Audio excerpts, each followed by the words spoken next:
100 కోట్లతో ఖజానాలో ఉంటే ప్రయాణాన్ని పాలనను మొదలుపెట్టి జగన్మోహన్ రెడ్డి గారు అద్భుతమైనటువంటి బడ్జెట్ను ప్రవేశపెట్టారు.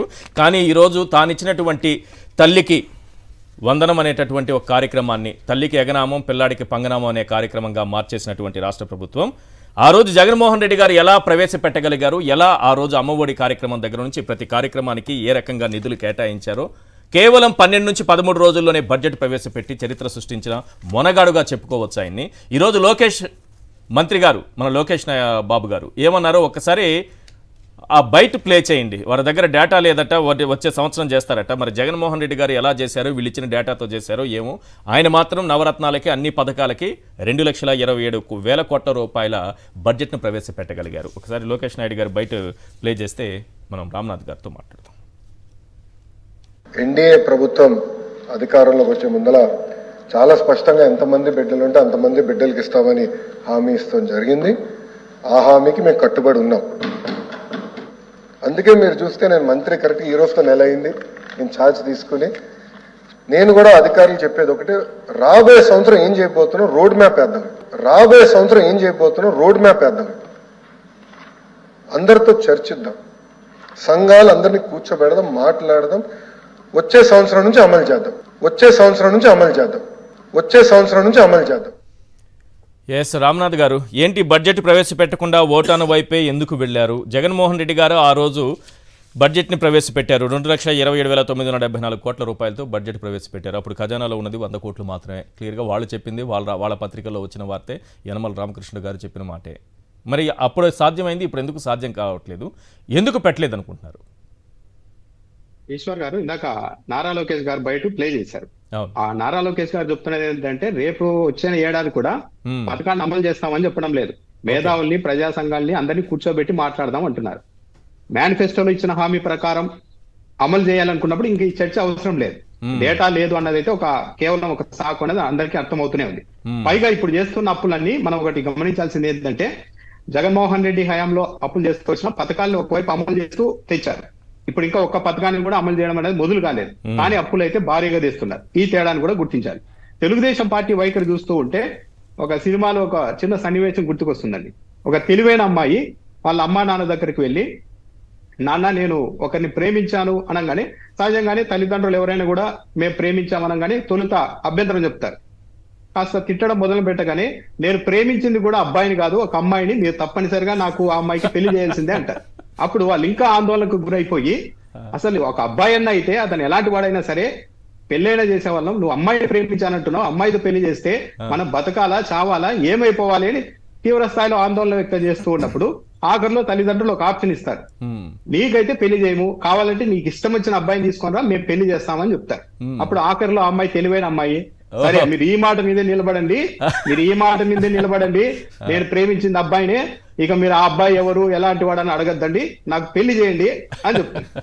ఆడ కట్ చేస్తే మన కేంద్ర మంత్రి పెమ్మసాని చంద్రశేఖరరావు గారు మొన్న ఆరోగ్యశ్రీ గురించి మాట్లాడుతూ, ఆరోగ్యశ్రీ అన్నది అమలు చేయడం సాధ్యం కాదు, ఎత్తేపోతున్నాం అన్నట్టు పరోక్షంగా చెప్పేసి ఆయుష్మాన్ భారత్ వైపు వెళ్ళండి అని చెప్పారు. అక్కడ ఆ అమ్మాయి ఆలోచన గాని, ఇక్కడ తెలుగుదేశం పార్టీ పెద్దల ఆలోచన గాని ఒక్కటే, ఫస్ట్ అంచనాల్ని భారీగా పడగొట్టాలి. వీలైతే బిలో ద జీరో అంటే 0 కంటే మైనస్ లేక్ తీసుకెళ్లాలి. ఇప్పుడు ఆరోగ్యశ్రీ లాంటి పథకాన్ని మేము ఎత్తేస్తామని పరోక్షంగా చెప్పడం ద్వారా ప్రజల్లో ఒక భయాన్ని సృష్టించి చివరకు ప్రజలే బాబు బాబు బాబు మీరు ఇచ్చిన అమ్మఒడి వద్దు, నెలకు 1,500 వద్దు, గ్యాస్ సిలిండర్లు వద్దు, ఆర్టీసీ బస్సు మేము అస్సలు ఎక్కం, ఆ ఆరోగ్యశ్రీ లాంటి పథకాన్ని బతికించి మమ్మల్ని బతికించండి బాబు అని ప్రజలే వేడుకునేలాగా అంచనాలన్నింటినీ పడగొట్టే ప్రయత్నం చేస్తూ ఉన్నారు. కొద్ది రోజుల తర్వాత సరే మీరు ప్రజలంతా అడుగుతూ ఉన్నారు కాబట్టి ఆరోగ్యశ్రీ లాంటి పథకాన్ని అయితే మేము కంటిన్యూ చేస్తాం, జాగ్రత్తగా బతుక్కోండి అని ప్రజలకు ఇండైరెక్ట్ గా తేల్చేందుకైతే ఇదంతా సిద్ధం చేస్తున్నారు. ఒక ప్లాట్ఫామ్ లో ఎలాగైనా సరే పథకాన్ని ఎగ్గొట్టడానికి ట్రై చేస్తూ ఉన్నారు. అప్పులు ఈ స్థాయిలో తెస్తూ కూడా ఇంకా పథకాలు మొదలే కాలేదు. ఇక్కడ ఇంకో విషయం ఏంటంటే, జగన్మోహన్ రెడ్డి హయాంలో అప్పులు ఎక్కువ తెచ్చారన్నారు. మొన్న కేంద్ర బడ్జెట్ ప్రవేశపెట్టే సందర్భంగా SBI రిపోర్ట్ ఒకటి చూపెట్టారు కేంద్ర ప్రభుత్వం. అందులో ఏం చెప్పారు, 2022-2023 ఆర్థిక సంవత్సరంలో ఏపీ ప్రభుత్వం FRBM పరిధికి తగ్గే GSDPలో 4.5% అప్పు తీసుకోవాల్సిండగా 2022లో కేవలం 3.1 మాత్రమే చేశారు. అంటే 1.4% ఇంకా రుణం తీసుకునే పరిమితి ఉన్నప్పటికీ కూడా 1.4% తక్కువ తీసుకున్నారని చెప్పింది. 2023కి వచ్చేసరికి 4% మేర రుణం తీసుకునే అవకాశం ఉన్నప్పటికీ కూడా 3.5%, అంటే 5% తక్కువ తీసుకున్నారని కేంద్ర ప్రభుత్వమే ఎస్బీఐ రిపోర్ట్ లో దాంట్లో నిర్ధారించింది. ఒకవేళ అప్పుడు వీళ్ళు ఏం చెప్తూ వచ్చారు, లేదు ఇవన్నీ ఈ ఆర్బీఐ ద్వారా తెచ్చినప్పుడు కార్పొరేషన్ల ద్వారా రహస్య అప్పులు తెచ్చారు భారీగా అంటూ కూడా ప్రచారం చేశారు. రైట్ రాయల్ గా కేంద్ర ప్రభుత్వం నుండి ఆర్బీఐ నుంచి తెచ్చుకునేందుకు ఎఫ్ఆర్బిఎం లిమిట్ అలో చేస్తూ ఉన్నప్పుడు అక్కడ అప్పు తెచ్చుకోకుండా ఎవరైనా దొంగ అప్పులకి వెళ్తారా? అదంతా వాడుకున్న తర్వాత అక్కడ కూడా ఎక్స్టెండ్ అయ్యి ఎక్కువైపోయింటే పక్కదారులు చూస్తారు. కానీ కేంద్ర ప్రభుత్వమే చెప్తోంది మొన్న ఏమని, ఎఫ్ఆర్బిఎం లిమిట్ కంటే ఇంకా తక్కువే, మేము చెప్పిన దానికంటే తక్కువే జగన్మోహన్ రెడ్డి ప్రభుత్వం హయాంలో రుణాలు తీసుకున్నారని కూడా కేంద్ర ప్రభుత్వమే చెప్పింది. ఇది చాలా కీలకమైన అంశం. కానీ ఇవన్నీ ఏమీ చెప్పకుండా జగన్మోహన్ రెడ్డి ప్రభుత్వం ఇష్టానుసారం అప్పులు చేసిందన్న ఒక ప్రచారాన్ని అయితే చాలా సమర్థవంతంగా ప్రజల్లోనికి తీసుకెళ్లే ప్రయత్నం చేస్తున్నారు. అల్టిమేట్ గా వీళ్ళ గోల్ ఏంటి అంటే ఇవన్నీ కారణాలు చూపెట్టి ఒక ప్లాట్ఫామ్ రెడీ చేసి అంచనాలన్నీ భారీగా పడగొట్టి కొత్త పథకాలు దేవుడు ఎరుగు, ఇప్పుడున్న పథకాలు ఇస్తే చాలరా బాబు అన్న ఒక మైండ్ సెట్ ను ప్రజల్లో ప్రిపేర్ చేసిన తర్వాత అప్పుడు కూడా అంతే. గతంలో రుణమాఫీ 83,000 కోట్లు చేస్తామన్నప్పుడు అధికారంలోకి వచ్చిన తొలి 3 నెలలు ఏమైనా సరే నేను రుణమాఫీ చేస్తా అని చెప్పారు చంద్రబాబు నాయుడు గారు. కానీ 4వ నెల నుంచి మొత్తం హఠాత్తుగా మార్చేసి చేయాలనుకున్నాం, మన దగ్గర డబ్బులు లేవు, ఆర్బీఐ ఒప్పుకోవడం లేదు, రకరకాల సాకులు చెప్పి ఆ తర్వాత రుణమాఫీని ఏం చేశారో మనం అంతా చూస్తాం. అయితే చంద్రబాబు నాయుడు గారి దగ్గర ఒక క్లారిటీ ఉందండి, నేను బతుకుతున్నది కలియుగంలో అన్న క్లారిటీ అయితే చంద్రబాబు నాయుడు గారికి ఉంది. కలియుగం అయితే ఏం సార్, కలియుగంలో ఇలాగే ఉండాలి. అందరం అక్కడే కదా ఉన్నాం, కలియుగంలోనే కదా ఉన్నాం మనం అందరం.